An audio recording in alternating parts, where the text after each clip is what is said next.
त्याने जोर जबरदस्तीने पक्ष वाढवायचा आहे. सध्या प्रत्येक पक्ष आपला जाहीरनामा पण काढतोय.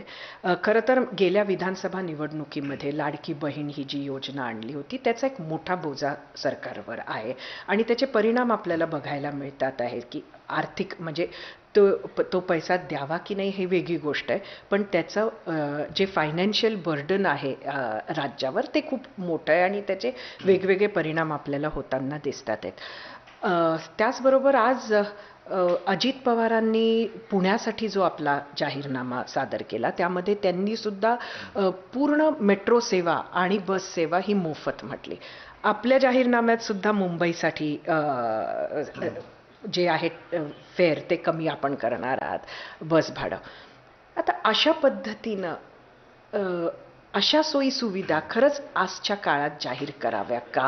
म्हणजे फक्त निवडणूक जिंकण्यासाठी? सांगू याचं मी उत्तर देण्यापूर्वी हा प्रश्न तुम्ही आम्हा सगळ्या राजकीय पक्षाच्या नेत्यांना एकत्र बसवा आणि सगळ्यांना एकदा तोंडावर विचारा आणि सगळ्यांना हो किंवा नाही बोलू द्या.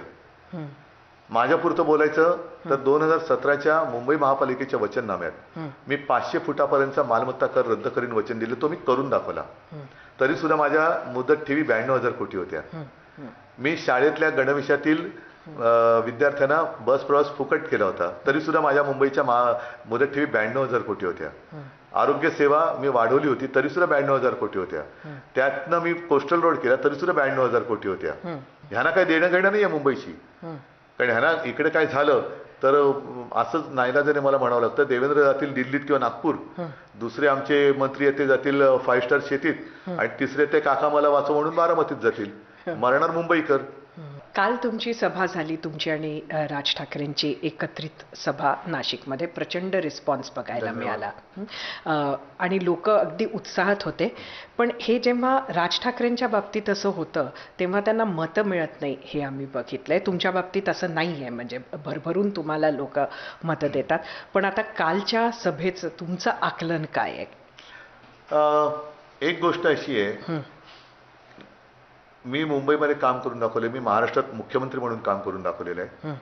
राजने नाशिकमध्ये काम करून दाखवलेलं आहे. बघा, आम्ही इतके दिवस विरोधात होतो, पण मी विरोधकाचं चांगलं काम नाकारणाऱ्यातला कर्मदरिद्री माणूस नाहीये. आता तर आम्ही एकत्र आलोय. पण राजनी काल त्याच्या भावना व्यक्त केल्या आणि मला पण थोडंसं मी पण हळहळलो की नाशिकमध्ये आज भाजपा आणि मिंदे सगळे म्हणजे आमच्या बरोबर होते तेव्हा सलीम कुत्ताचा साथीदार हा तो सगळे म्हणजे अशा लोकांना गोळा केलं त्यांनी सत्तेसाठी. आणि राजची सत्ता होती तेव्हा राज तिकडे टाटा अंबानी वगैरे या महिंद्रा ह्यांना घेऊन गेला होता. म्हणजे कोणती माणसं कोणाबरोबर सत्तेसाठी आणि सत्तेनंतर कोण कोणाला घेऊन फिरतोय हे आता लोकांना कळलंय. म्हणजे यांना सत्ता आणण्यासाठीच आता गुंडापुंडांची मदत लागते. म्हणजे देवयानी फरांदेंना रडावं लागलं. नाशिकमध्येच त्या बोलल्या की दलाल ब्रीफिंग करतायत आणि दलालांच्या ब्रीफिंगवरती भाजपा चाललाय. हे काय ते पार्टी विथ डिफरन्स काय ते मोठं त्यांचं. म्हणजे पूर्वी भाजपचं राष्ट्र प्रथम होतं, आता भ्रष्टाचारी प्रथम झालंय, गुंड प्रथम झालंय, पण भ्रष्टाचार प्रथम. तर त्याच्यामुळे लोकांना आता कळले की अरे आपण चूक करतोय. आणि ही निवडणूक आम्हाला दरवेळेला विचारतात, अजून तुम्ही विचारलं नाही प्रश्न, पण पुढे तुमचा प्रश्न तो येणार आहे, तुमच्या अस्तित्वाची आहे का? आमच्या अस्तित्वाची नाही. आमच्या अस्तित्वाची चिंता कोणी करू नये. निवडणुका अनेक झाल्या, त्यातल्या काही जिंकलो काही हरलो.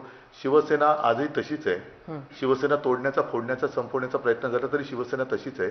तुमच्या बरोबर जाण्यासाठी काँग्रेस उत्सुक होतं आधी. शरद पवार तर प्रयत्न करत होते अनेक ठिकाणी, ते बरोबरही आहेत. पण तुम्ही राज ठाकरेंना का प्रेफरन्स दिला? म्हणजे तुमच्या सगळ्या चर्चेचा रोख, प्रयत्नांचा रोख हा राज ठाकरेंकडे होता. प्रयत्नांचा रोख नाही, आम्ही मुळात एकटा आलो. काय होतं बघा की भाजपची नीती आहे, ते पिल्लं सोडतात आधी. एक तो भैया जोशी माणूस आला होता मुंबईत, कोण आहेत काय आहेत त्यांचा मुंबईशी काही संबंध नाहीये. त्यांनी पहिला दगड मारला घाटकोपरमध्ये. का मारलात? जेव्हा 92-93ची दंगल झाली तेव्हा या सगळ्यांना हिंदू म्हणून शिवसेनेनेच वाचवलं होतं. तेव्हा भैया जोशी नव्हते आले कधी, ना मोदी आले होते, ना देवेंद्र फडणवीस नावाचा माणूस सुद्धा तेव्हा कदाचित कोणाला माहिती असेल मुंबईत. पण तेव्हा शिवसेना धावून गेली होती. अनेक वेळेला मी जे सांगतो ना, आपत्तीमध्ये शिवसैनिक धावून जातो, तिकडे आम्ही जातपात धर्म बघत नाही.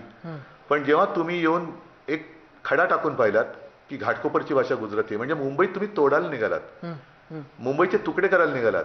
ह्याची भाषा ही, त्याची भाषा ती, त्याची भाषा ती, नाही सहन करणार मी. मग असं कोण बोलणार असेल तर त्याच्या कानाखाली नाही वाजवायची तर काय वाजवायची. त्याच्यानंतर हिंदीची सक्ती. अरे आम्ही हिंदी बोलतो ना. आमच्यापेक्षा चांगली हिंदी मोदी आणि अमित शहा बोलतात. कोणत्या शाळेत हिंदीच्या सक्तीत शिकले ते? का सक्ती का करता? एक तर त्यांचं आमचा गद्दार तिकडे गेलाय.